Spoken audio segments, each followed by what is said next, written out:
सत श्री अकाल, नमस्कार। आज हम सेकनया के अगले भाग में बाबा हरनाम सिंह जी की आत्मकथा जो हम पढ़ सुन रहे हैं उसके अगले भाग की ओर चलते हैं। एक तिब्बती लामे टी लाम संगरपा की अंग्रेजी में छपी हुई पुस्तक है जिसका नाम है थर्ड आई, यानी तीसरा नेत्र। उसमें वह वर्णन करते हैं कि बहुत सी कठिन तपस्या के बाद उन्होंने बचपन से ही स्थूल शरीर से सूक्ष्म शरीर को अलग करने की ताकत प्राप्त कर ली थी। तिब्बत के किसी क्षेत्र में दलाई लामा के नेतृत्व में आश्रम बना हुआ था। ये लाभ संघ 8 वर्षों का ही था कि जब वह आश्रम के चोटी के जोगीश्वरों ने इसकी परख कर आश्रम का मुखिया चुन लिया। बाबा जी साक्षात शारीरिक रूप से इनसे बातचीत कर रहे हैं। तो ये अपने शरीर को, सूक्ष्म शरीर को स्थूल शरीर से अलग करने में ये कामयाब हो गए, ये कला इन्होंने सीख ली। तो वह लिखते हैं कि एक दिन उन्होंने अपने स्थूल शरीर को वहीं छोड़ दिया और सूक्ष्म शरीर से गुफा से निकलकर सारे तिब्बत की सैर की। एक अनदेखे सूक्ष्म तार से उनके सूक्ष्म शरीर और स्थूल शरीर का आपसी संबंध बना रहा। कुछ समय इस प्रकार दुनिया का रंग देखकर फिर वे अपने गुफा में पड़े स्थूल शरीर में जा प्रवेश किए। ऐसे ही एक और पुस्तक है पर योगी परमहंस योगानंद जी की ऑटोबायोग्राफी ऑफ ए योगी, इस नाम से ही अमेरिका में छपी है। ऐसी स्थूल शरीर से सूक्ष्म शरीर जुदा करके दुनिया में विचरने की अनेक घटनाएं उस पुस्तक में भी हैं। अब मैं इन दोनों पुस्तकों का वर्णन क्यों कर रही हूँ?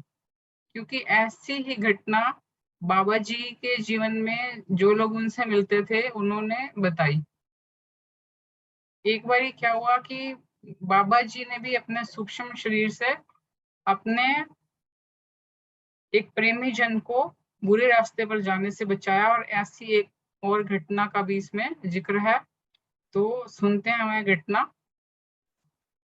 तो बाबा जी की भी आत्मिक अवस्था जो थी नाम जप के द्वारा वह बहुत ऊंची हो गई थी। तो आप स्थूल शरीर से आत्मा को अलग करके यानी सूक्ष्म शरीर धारण करके जहां भी जाना चाहे पलक झपकते ही पहुंच जाते थे और अपने प्रेमी जन से जिनसे मिलना होता था उनको से वचन विलास करके वापस अपने शरीर में आ जाते थे। तो एक समय शाम का समय था। बाबा जी अपने रिहायशी कमरे में सोदर का पाठ करके सुमरन कर रहे थे। तो बाबा जी का ध्यान अचानक उस प्रेमी की ओर गया जो उनकी काफी नजदीक की संगत का था। ध्यान में देखा कि वह प्रेमी जो है आचरण से गिरने के लिए अपने घर से चल पड़ा है। मन में काम पूर्ति का विचार काफी प्रबल है उस प्रेमी के मन में। तो बाबा जी ने सोचा कि क्यों ना यत्न किया जाए। गुरु वाक्य अनुसार निमक काम स्वाद कारण कोट की दिनस दुख पावे। तो बाबा जी ने सोचा कि हमारा मोहब्बती है इसलिए हमारा भी फर्ज बनता है कि भाई इसका बचाव करें। तो उन्होंने गुरु चरणों में विनती की और सूक्ष्म शरीर को अपने स्थूल शरीर से अलग किया और वो सरगोदे से लाहौर पहुंचकर सड़क पर उस प्रेमी के आगे होकर मिले जिस सड़क पर वह प्रेमी दबादब बुरी प्रेरणा के अधीन चला हुआ जा रहा था। जाकर पूछा, भाई जी कहाँ चले हो? हम तो आपसे मिलने आए हैं। बाबा जी को सामने देखकर और वचन सुनकर वे जो प्रेमी था वो पानी पानी हो गया, शर्मिंदा हो गया और उनका जो कुविचार था उस पर भी पानी फिर गया। वह बाबा जी के साथ फिर वापस अपने घर को चल पड़ा।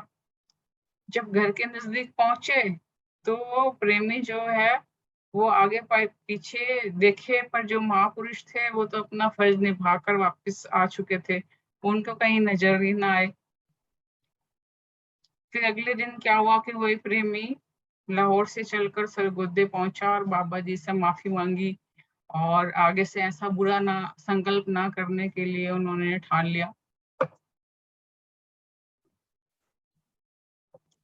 तो ऐसी एक और भी घटना है।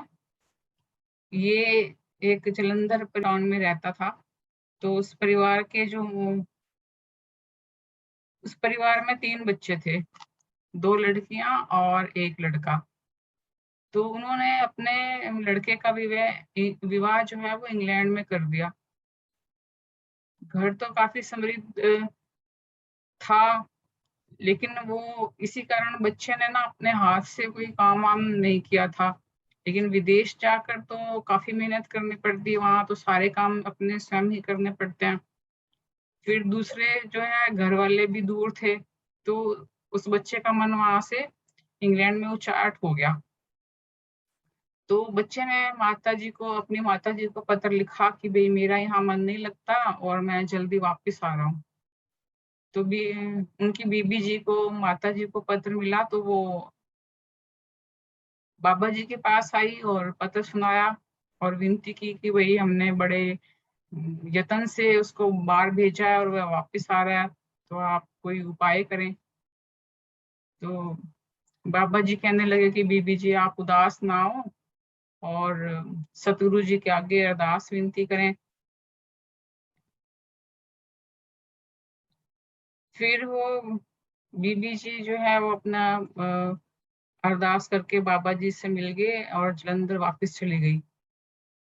तो लगभग 2 सप्ताह बीते होंगे कि वह बीबी जी बड़ी खुश होकर फिर बाबा जी के पास आई। तो गुरु फतेह बुलाने के बाद उन्होंने बाबा जी ने पूछा कि बीबी जी सुनाओ क्या हाल चाल है। तो बीबी जी कहने लगी कि बड़ी कृपा की आपने, और बच्चे का पत्र आया, उसका पत्र लेकर ही आई हूँ। ये पत्र उसने लिखा है और हमारी समझ में नहीं आता। अब समझ में नहीं आने वाली बात जो थी वो ये थी कि उसमें लिखा था कि पिछले सोमवार मैं उदास मन से छुट्टी लेकर एक पार्क में पाठ कर रहा था कि मेरे पास रामपुर खेड़े वाले बाबा जी आए और लगभग आधा घंटा मेरे साथ वचन किए। मैंने उनको बताया कि मैं उदास हूँ और वापस इंडिया चले जाना चाहता हूँ। इसलिए उन्होंने मुझे काफी समझाया और कहा कि वापस जाने की जरूरत नहीं है। तो जब भी कभी मन उदास हो तो सुमरन कर लिया करो और गुरु चरणों में अरदास किया करो। तो उसके बाद से मेरा मन बिल्कुल ठीक है, ऐसा उस बच्चे ने लिखा। अब मैं जो है वो अपना काम भी समय पर पूरा कर लेता हूँ, और मैंने जो वापस इंडिया आने के लिए लिखा था तो मेरा मन अब बदल गया। तो आप किसी किस्म की कोई फिक्र ना करना। और वो बच्चा जानना चाहता था कि बाबा जी इंग्लैंड में कहाँ पर आए हुए हैं ताकि मैं उनसे मिलाऊं, दर्शन कराऊं, और जो फिर से उनसे मिलने की जो इच्छा जगी थी उसके बारे में वो ये फिर जानना चाहता था कि वो कहाँ ठहरे हैं।